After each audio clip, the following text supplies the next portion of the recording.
జనా సుఖినో భవంతు. ఈరోజు మనందరం చాలా పవిత్రమైన రోజు. 1994 ఆగస్టు 10వ తారీఖున మన వెంకటేశ్వర యోగా సేవా కేంద్రం అని ఒక విత్తనం నాటారు డాక్టర్ వెంకటేశ్వర యోగి గురూజీ గారు. అదే ఇప్పుడు 32 సంవత్సరాలు పూర్తి చేసుకొని మహావృక్షంలా తయారైంది. 32 సంవత్సరాలు పూర్తి చేసుకొని మహావృక్షంగా ఎదిగింది. ఈ వృక్షం నేడులో వేలాది మంది శిష్యులు ఆరోగ్యంగా ఆనందంగా జీవిస్తున్నారు. మన గురూజీ గారు నేర్పినది కేవలం ఆసనాలు ప్రాణాయామే కాదు, ముందు మనం బాగుండాలి, తర్వాత సమాజం బాగుండాలి అనే సేవాభావాన్ని నేర్పారు. అదే స్ఫూర్తితో మన భవానీపురం 1వ శాఖ కూడా ప్రతిరోజు ఉదయం సాధన చేస్తూ కొత్త వారికి యోగా నేర్పిస్తూ గురూజీ ఆశయాలను ముందుకు తీసుకువెళ్తున్నాం.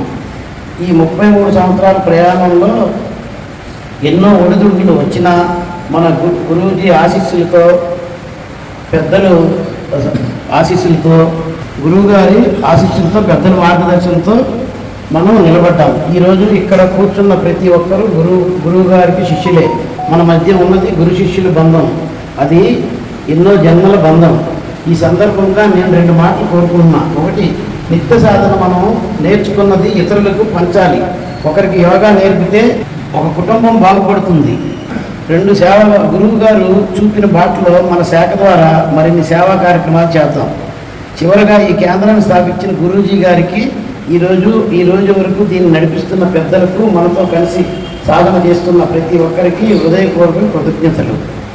మనం నిత్య సాధన సెంటర్ చేస్తూ మన గురువు గారికి ఇలాగే శిబిరాలు పెడుతూ శిబిరాలకు సహకరించి ఎందరో గురువులుగా ఉన్న మన వెంకటేశ్వర గురూజీ గారు అక్కడి నుంచి డైరెక్షన్ ఇచ్చినా ఇక్కడ చేసే ముందు 50 మంది గురువులు, అలాగే ఉపగురువులు, సహాయక యోగులు, వీళ్ళందరికీ మన భవానీపురం 1వ శాఖ తరఫున ధన్యవాదాలు తెలుపుతున్నాను.